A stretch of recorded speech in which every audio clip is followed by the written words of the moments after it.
Hello पढ़ने वाले बच्चों, आप लोग ने लास्ट वीडियो में देखा है क्वेश्चन नंबर 3 तक।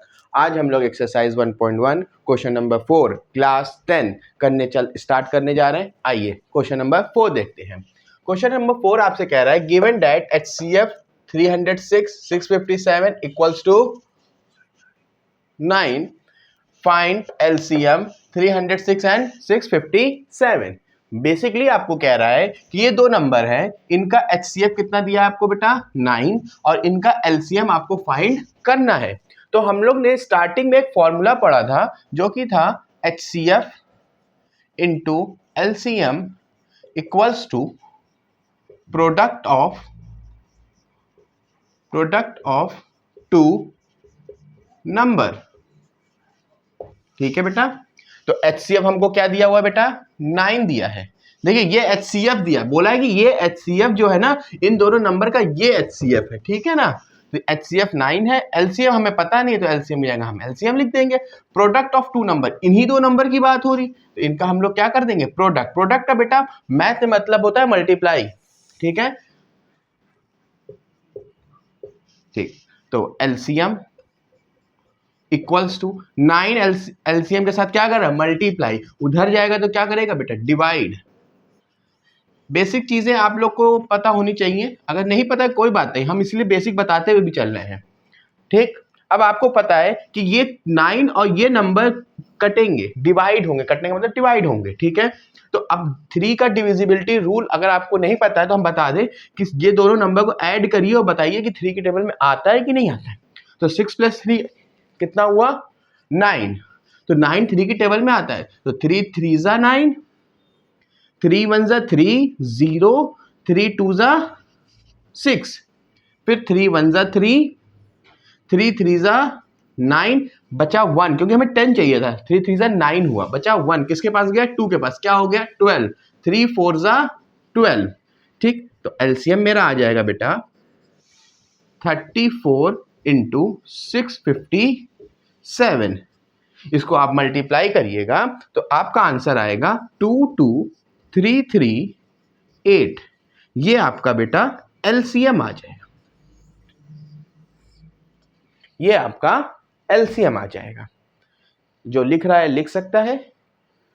बाकी आइए क्वेश्चन नंबर 5 पे चलते हैं। आपको ये फॉर्मूला हर हाल में याद रखना पड़ेगा एग्जाम के लिए, ये इंपॉर्टेंट फॉर्मूला है आपके लिए, ठीक है।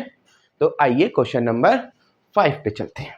क्वेश्चन नंबर 5 थोड़ा थ्योरेटिकल टाइप क्वेश्चन है, इसको समझने की कोशिश करेंगे हम लोग। कि क्वेश्चन कह रहा है चेक वेदर 6 की power n can and with digit 0 for any natural number n। अब एनी नेचुरल नंबर n, यहाँ पे हमने सोल्यूशन लिखा हुआ है, लेकिन आप लोग एक बात समझिए, एनी नेचुरल नंबर n का मतलब यहाँ पे क्या होगा कि आप, ये सोल्यूशन है आपका, मैं आपको समझाने के लिए इधर बताता हूँ कि अगर नेचुरल नंबर तो 6 की पावर n क्या आएगा 6, 6 की पावर 1 6, 6 की पावर 2 36, सिमिलरली ऐसे चलता चला जाएगा पावर 3। तो तुमसे आपसे ये कह रहा है बेटा कि ये जो n का जब इसकी पावर रखा जाए कोई भी नेचुरल नंबर को, तो लास्ट के जो आंसर में डिजिट आनी चाहिए वो क्या आनी चाहिए 0 आनी चाहिए।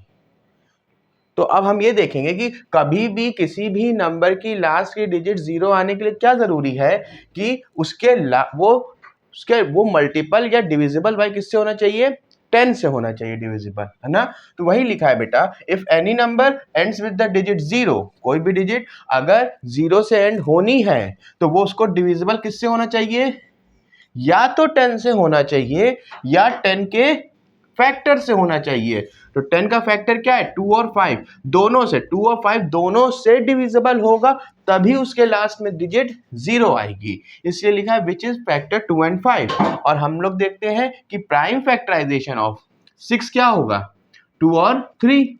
तो यहाँ पे देखिए 5 नहीं आ रहा है, यहाँ पे क्या आ रहा है 3 आ रहा है। तो हम कह सकते हैं कि हमारा 5 नहीं आता है 6 की फैक्टराइजेशन में, यानी 6 10 से डिविजिबल नहीं हो सकता है। इसलिए 6 के कोई भी जो लास्ट की कुछ भी आप नेचुरल नंबर रखेंगे उसके लास्ट की डिजिट 0 नहीं आएगी।